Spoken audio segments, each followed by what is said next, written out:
A 21-year-old exotic dancer experienced unimaginable terror in September of 2014 when she was kidnapped, drugged, assaulted, and robbed by a co-worker, 20-year-old Kalyn Brinkey, and the woman's boyfriend. Believing that Lisa Dudley was involved in the theft of her purse, Brinkey offered the unsuspecting victim a ride to Toledo. Dudley obliged, and Brinkey stopped to pick up her partner, 34-year-old James Bryant, along the way. The couple took Dudley to a hotel where they had been staying in South Toledo, where Bryant choked her nearly to death. They then left the victim for dead along the roadside, but Dudley defied the odds and survived. In March of 2015, Brinkey pleaded guilty to felonious assault, aggravated robbery, and kidnapping. She was sentenced to 14 years in prison and is slated to be released in 2028. Bryant received an 18-year sentence after pleading guilty to kidnapping and entering an all-foot plea to attempted murder with prison records listing a projected release date of 2032. Brinkey tearfully apologized during her sentencing hearing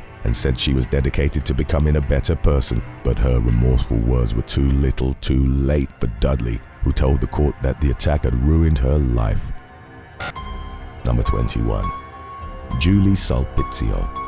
A Lake County, Florida sheriff's deputy was murdered and 2 others were injured in August of 2024 after being lured to a residence in Eustis, where a family was lying in wait with a stockpile of guns and ammunition. The incident began when officers encountered 48-year-old Julie Sulpizio, who was reportedly making nonsensical religious statements. She persuaded the deputies to check on her family at her nearby home, where they found 2 dogs dead in the front yard. They overheard movement as they entered the house, but no one was responding to their attempts to make contact with whoever was inside.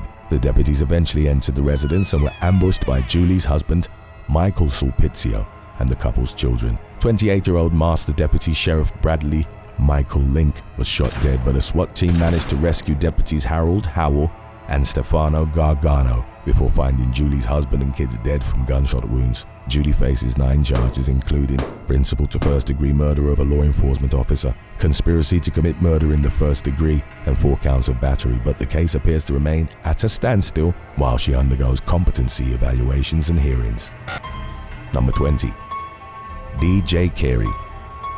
After retiring from his career in professional sports, Irish former hurler Dennis Joseph DJ Carey embarked on numerous business ventures, but his entrepreneurial aspirations fell apart starting in 2012 when auditors discovered troubling discrepancies while reviewing the finances for one of Carey's companies, DJ Carey Enterprises. By the time the company was dissolved in 2016, 2 of the former athlete's other businesses had collapsed, resulting in major losses to creditors. His finances remained under scrutiny over the following years, and in 2023 he was charged with 21 fraud-related offenses, including multiple counts of deception and forgery. Carey was accused of pretending to have cancer between 2014 and 2022 in order to garner donations from at least a dozen unsuspecting victims who believed they were helping him pay for medical treatment. In early July of 2025, the 54-year-old cancer conman pleaded guilty to 10 charges. He's currently out on bail while he awaits sentencing, which is scheduled for October 29th. Following Carey's guilty plea, his former partner, Sarah Newman, told the Irish Independent that there were missed opportunities to stop the convicted fraudster schemes as far back as 2012. Newman said that she had reported Carey to law enforcement for stealing from her and his other deceptive practices, but that Gardai had failed to follow up on the complaint. She blamed this alleged inaction by the authorities for casting a black cloud on her reputation, which she feels has finally been lifted now that Carey has been held accountable for his crimes. Number 19. Ann Mayers. Propelled by desperation, a masked elderly woman entered an Orr Group credit union branch in Fairfield, Ohio, one afternoon in April of 2024 and robbed a teller at gunpoint. Later identified as 74-year-old Ann Mayers, she made off with a little over $500. While fleeing the scene in her vehicle, Mayers threw her clothes out the window. She later attempted to disguise her car by removing the license plate and the bumper sticker. Investigators were somewhat baffled after narrowing their sights on Mayers as the prime suspect, less than 2 hours after the crime. In addition to falling outside the typical age range for a bank robber, she had no prior criminal record. When confronted by police, Mayers almost immediately admitted to the crime. She explained that she had lost her life savings to an online scam, which left her penniless and deeply indebted to relatives and friends. According to Mayers' family, the scammer convinced the senior citizen to send thousands of dollars over a prolonged period while posing as a U.S. Customs employee. After running out of her own money, Mayers borrowed $5,000 from her sister, while a generous friend loaned her $65,000 for bogus fees that Mayers believed she owed. In October of 2024, Mayers pleaded guilty to aggravated robbery with a deadly weapon. An evidence tampering charge was dropped in exchange for her plea, and while she could have faced over 17 years in prison if she had been convicted as charged, the judge sentenced her to 4 to 5.5 years in prison. She will be 78 years old when she reaches her expected release date of April 2028. Number 18. Eduardo Valdivia. In late November of 2024, an FBI special agent was arrested in Gaithersburg, Maryland, for assaulting multiple women after luring them to his secret tattoo parlors under the guise of photo shoots and free ink. Operating under the alias Lalo Brown, 40-year-old Eduardo Valdivia was accused of forcing himself on at least 3 victims on 6 separate occasions in late 2022. The assaults occurred at 3 separate clandestine tattoo parlors throughout Montgomery County, including one that was hidden deep inside a strip mall. Following an 8-day trial in July of 2025, a jury found Valdivia guilty of 6 charges relating to his crimes. The defendant had argued that his interactions with the victims were consensual, but a juror told the Washington Post that he came across as manipulative and dishonest, while the victims came across as credible in their testimony. Sentencing is scheduled for October 14th. Number 17. Ben Echianu.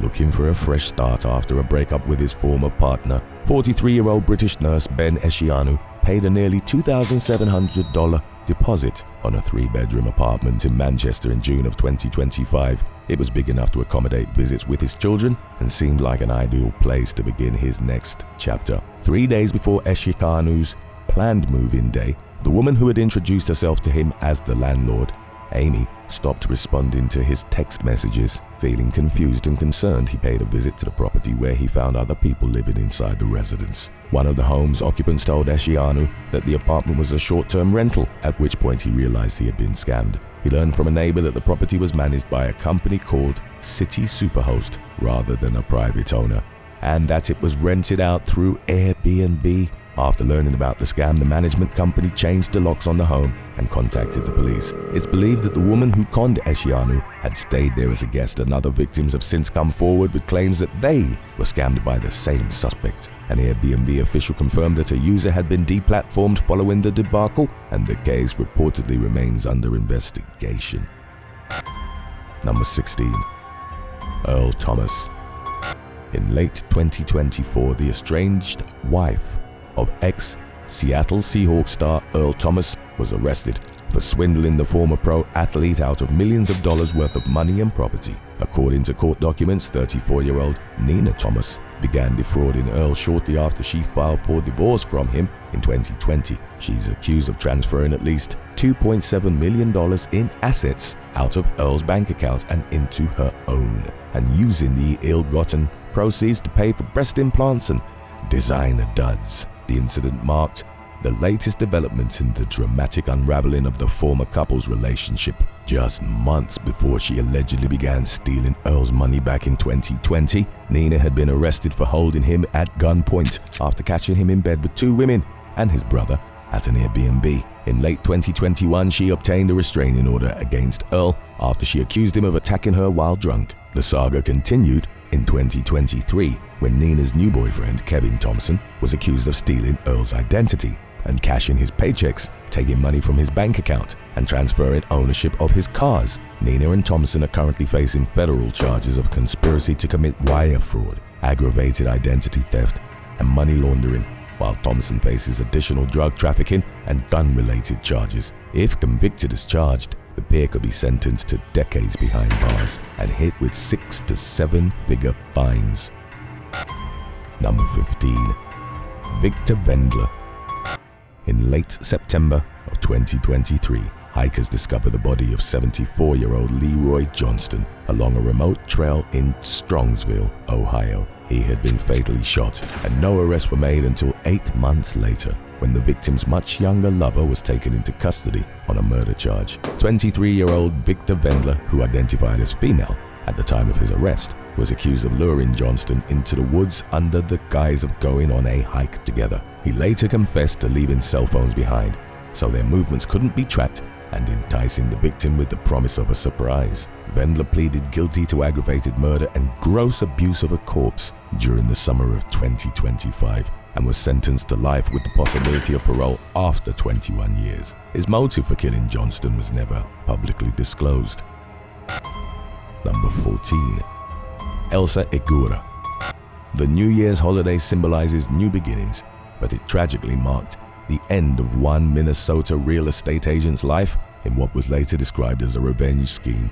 28-year-old Monique Bohr was kidnapped after being lured to a phony home showing in the Minneapolis suburb of Maple Grove a few days before New Year's Eve. She was found dead in an alleyway with multiple gunshot wounds on January 1st of 2020. Bohr's hands had been bound with tape and there was evidence that she had been tortured prior to her murder. Her boyfriend John Mitchell Moma was shot later that day but survived. Investigators theorized that Bohr was murdered by rivals of Mitchell Moma following a falling out with his ex-friend and the alleged mastermind of the killing, Lyndon Akeem Wiggins. The two men were former business associates turned rivals, and Wiggins reportedly believed that Moma had snitched on him for drug dealing. Wiggins' partner, a former probation officer named Elsa Egura, was accused of placing the phony call that lured Bohr to her death. 5 suspects were charged in connection with Bohr's murder, including Wiggins, Segura, Cedric Berry, Shantae Davis, and Berry Davis. In June of 2021, 42-year-old Cedric Berry and 41-year-old Berry Davis were found guilty of first-degree murder, attempted murder, and kidnapping, and were both sentenced to life without parole. Elsa Segura and Lyndon Wiggins were initially found guilty and sentenced to life without parole. Their convictions were overturned in 2024 after a court found that the jury received faulty instructions, and Segura has since been resentenced to 20 years, while Wiggins appears to be awaiting a retrial. The lightest punishment was doled out to Shantae Berry, who was sentenced to probation for aiding an offender. Number 13. Lisa Owens. When a wedding planner in South Myrtle Beach failed to deliver on her promises earlier this year, disappointed couples and vendors filed lawsuits and went to the media in an attempt to hold her accountable. Speaking with WMBF News in June, Mackenzie Hennessy explained that she and her fiancé Mike had hired Lisa Owens the previous year to plan their wedding. Because she trusted Owens, who owns an event planning company called Indigo Blue Events, Hennessy felt comfortable handing over nearly $5,000 for the wedding venue deposit, cake, and catering services. Owens reportedly told the couple that the venue booking was confirmed, but failed to procure receipts that they had requested for the hefty sum they had entrusted her with. After becoming suspicious, Hennessy contacted the venue directly and learned that no reservation had been booked for her wedding. The couple eventually got most of their money back, but they had to postpone their wedding until 2026 due to planning delays, and this isn't the first time Owens has been accused of mishandling customers' money. While looking into Hennessy's claims, investigative journalists uncovered 2 ongoing lawsuits against Owens containing similar allegations. They also spoke with a photographer who accused Owens of hiring him for a staged session while telling a customer that he would be photographing their wedding. After a call to Owens went unanswered, a WMBF reporter received a text message from her stating that her attorney would soon be reaching out to the station. At the time the story was published, the outlet had not yet heard from the lawyer. Number 12. Paul Davis. In early July, an unemployed British man who struggles with depression went public with his story about getting conned by a catfish posing as actress Jennifer Aniston. 43-year-old Paul Davis of Southampton told The Sun that he was targeted in an AI deepfake scam and that he was bombarded by convincing videos from fake celebrity Facebook accounts. He also received bogus messages claiming he had won cash prizes and a Range Rover after months of being inundated by the phony correspondence. Davis took the bait after an imposter pretending to be Jennifer Aniston sent him a photo of what looked like a valid driver's license. The scammer love-bombed Davis, ultimately convincing him to send nearly $270 worth of non-refundable Apple gift cards. After realizing he had been duped, Davis decided to come forward with his story in an attempt to warn others about the eerily realistic con artist lurking in the virtual world. And while he may seem gullible to some for thinking that he was interacting with a Hollywood A-lister, people are increasingly falling victim to deep fake scams because of how believable they seem. Number 11. The McCulloch Brothers. Elderly brothers Hugh, Roderick and David McCulloch never married or had children, but they owned a farm in the village of Muir of Ord in the Scottish Highlands. They lived there together for 30 years while raising cattle and sheep, only to find themselves suddenly uprooted while suffering from dementia in their late 70s and 80s. 4 years earlier, the aging trio had granted power of attorney to a priest, Reverend Ivan Warwick, and a businessman, Douglas Stewart, who had befriended the McCullochs after eyeballing their valuable land. In August of 2017, Warwick and Stewart sold the brothers' farmhouse, leaving them homeless, and drained their bank accounts, amounting to 7 figures worth of stolen money and assets. Suspecting that the McCullochs had been groomed into granting power of attorney to the men who put them out, a concerned relative got the police involved. An initial investigation concluded that no crimes had been committed because the power of attorney documents were legally valid. In 2021, Warwick and Stewart were ordered to repay the profits they had made from the fraud, but the brothers have since passed away and the family has not received any of the money. In March of 2025, police revealed that they were reviewing evidence in the case, which has called attention to the need for increased protections for vulnerable senior citizens and safeguards for those who use power of attorney. Number 10. Pamela Ufie. A Manhattan fortune teller is facing criminal charges after allegedly scamming a woman out of tens of thousands of dollars. The 43-year-old victim, who cleans hotel rooms for a living, accused 28-year-old Pamela Ufie of convincing her that her son was going to die if she didn't pay to get rid of a generational curse. Court documents state that she was scamming the victim in 2022 when Ufie approached the victim in Times Square and told her that she was cursed and surrounded by evil spirits. The victim initially paid Ufie $100, then continued to send money electronically, believing that the accused swindler needed the funds for additional research materials and to perform rituals. According to investigators, Ufie told the woman that money was the only way to lift the curse. She reportedly promised to return the funds after spiritually cleansing them, but the victim never received any of the money back. Ufie was arrested in Bryant Park in July of 2025 following a 2-year investigation into the case. She pleaded not guilty to grand larceny and 2 counts of fraudulent accosting and was released on her own recognizance ahead of her next court hearing. Number 9. Reshad Jones.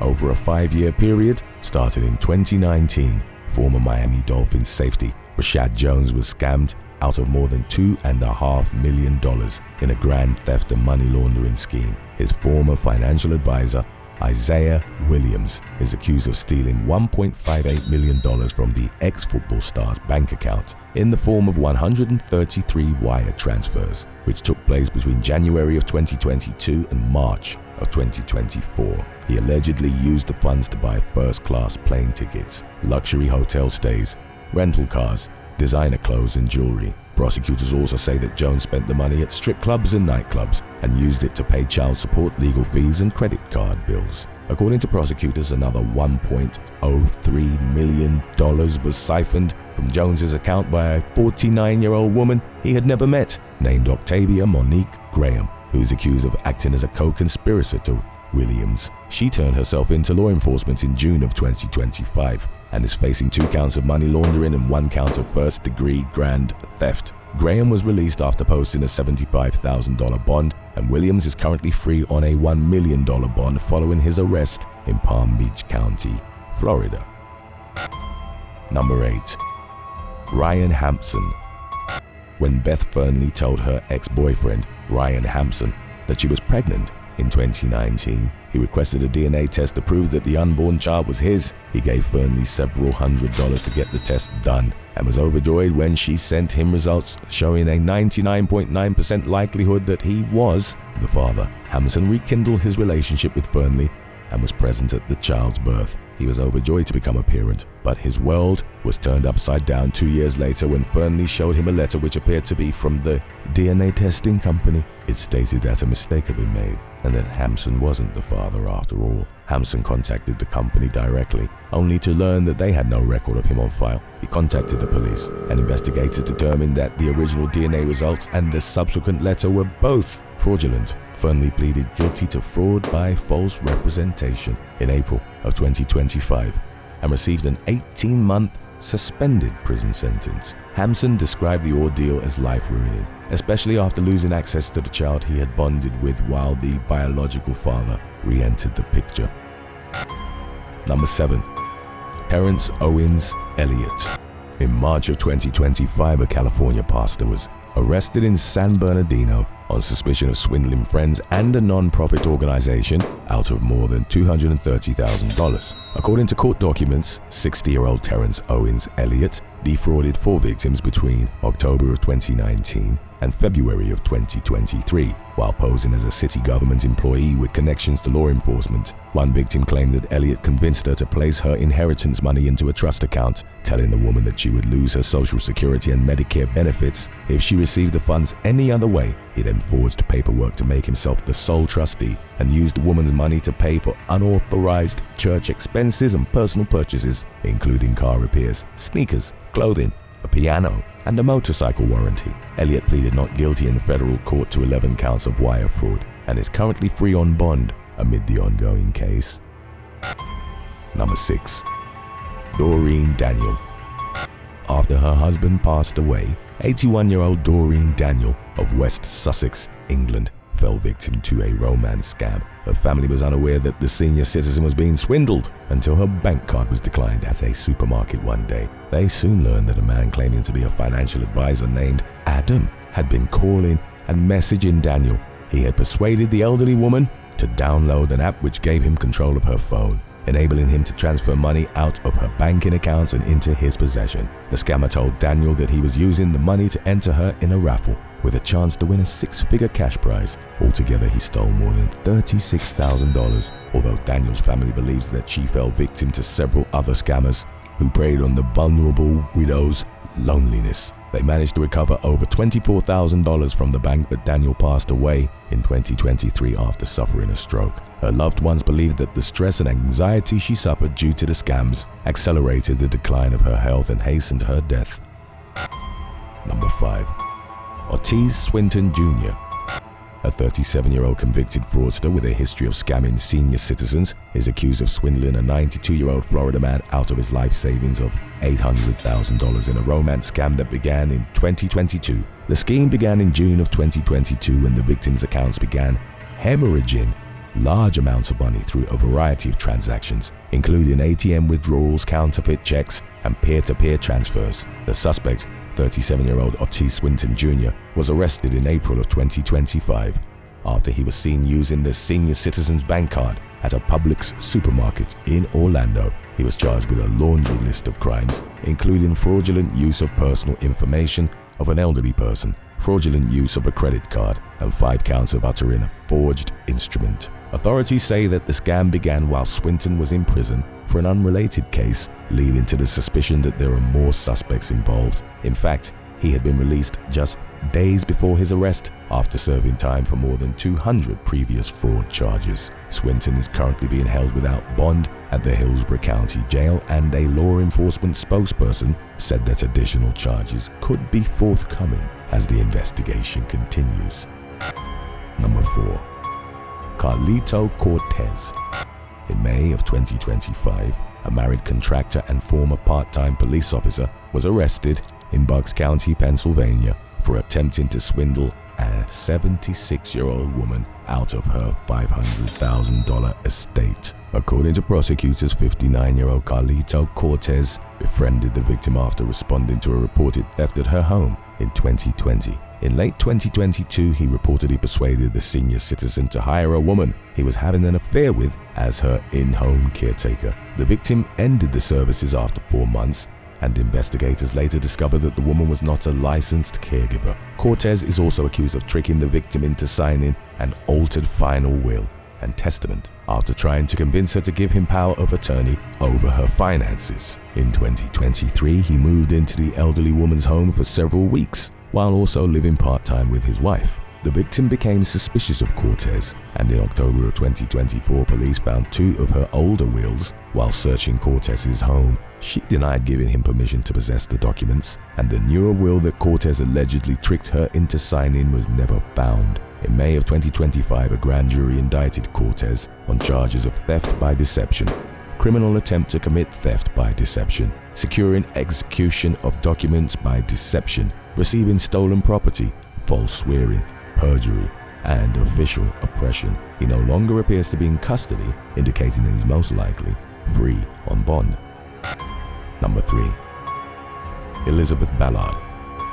In 1996, the legendary true crime series Unsolved Mysteries broadcasted a segment about a European romance scammer who drained an American woman of her life savings during a 6-week whirlwind romance. The victim, Elizabeth Ballard, met British national Jonathan Kern in 1994 when he approached her in a sports car at a Miami cafe, posing as a famous Formula One driver with a jet-setting lifestyle. Kern convinced Ballard that he was craving a more ordinary existence. He quickly moved into her Connecticut home while siphoning her bank accounts without her knowledge to the tune of $250 per day. After quietly accruing $15,000 of his unsuspecting lover's money, Kern vanished from Ballard's life without a trace, leaving her both broke and heartbroken. She ended up declaring bankruptcy while struggling to make ends meet, and she mustered the strength to pursue justice despite her newfound struggles. Ballard soon discovered that Kern had lied about his name. He was arrested in France in 1998, but the court refused to approve his extradition due to the costs involved. Years later, U.S. Marshals discovered that Kern had an extensive fraud record and a history of posing as famous rock musicians as part of his scheme to swindle money out of unsuspecting women. In 2018, Ballard started a Facebook page dedicated to holding Kern accountable and warning people about his scamming ways. The page attracted a large following, landing the case back in the media spotlight, but it brought Ballard no closer to justice. While the warrant for his arrest remained active, he would only be taken into custody if he stepped foot into Connecticut. That never happened, and in 2025, Kern died from a massive heart attack. Ballard, who is now happily married, shamelessly celebrated Kern's demise with a glass of wine, and while the case did not result in Kern's arrest, law enforcement credited Ballard with helping many other victims in similar situations. Owing to her unwavering dedication and tenacity, in the 30 years she spent raising the alarm to the types of crimes she had fallen victim to. Today's topic was requested by D. Johnson89. If you have any other topics you'd like to learn about, subscribe and let us know in the comments section below. Number 2. Arisknight Winfree.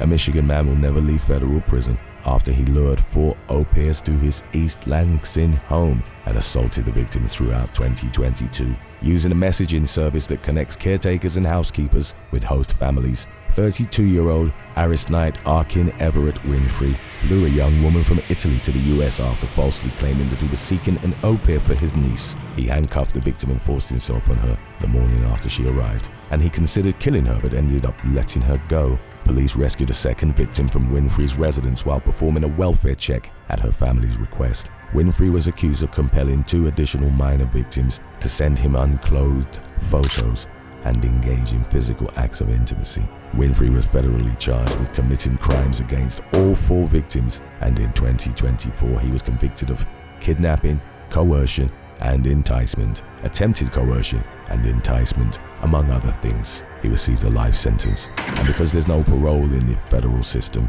it's unlikely that he'll ever see freedom again. Number 1. Patrick White. In May of 2024, a Michigan man named Ahmad Abdallah shipped 5 boxes of American Eagle gold coins to a Long Island, New York-based company called Austin Coins for an appraisal. According to the agreement he made with the company's owner, Patrick White, the coins would be shipped back to Abdallah if the men failed to negotiate a trade. Abdallah's collection consisted of nearly 150 22-carat coins dating back to 1987. They were all in perfect condition and each had a face value of up to $50, but the coins were worth much more due to gold being priced at $3,400 per ounce, with their collective value totaling nearly $400,000. In a recently filed federal lawsuit, Abdallah accused White of giving him a low-ball estimate, prompting him to demand the return of his coins, but the collection was never sent back to him. making him one of numerous victims that White and his alleged co-conspirators are accused of scamming. One lawsuit claims that White, a former stockbroker, has masterminded at least a dozen coin scams since 2020, swindling at least $6.8 million from unsuspected investors in the process. Plaintiffs say that he primarily targets retirees across the US through cold calls that are placed by employees of various shell companies that White owns. While White has landed at the center of a growing number of civil lawsuits, he has not been criminally charged for his alleged schemes. Thanks for watching. If you could scam 100,000 people out of $10 and you'd be guaranteed to get away with it, would you do it or not? Let us know in the comments section below.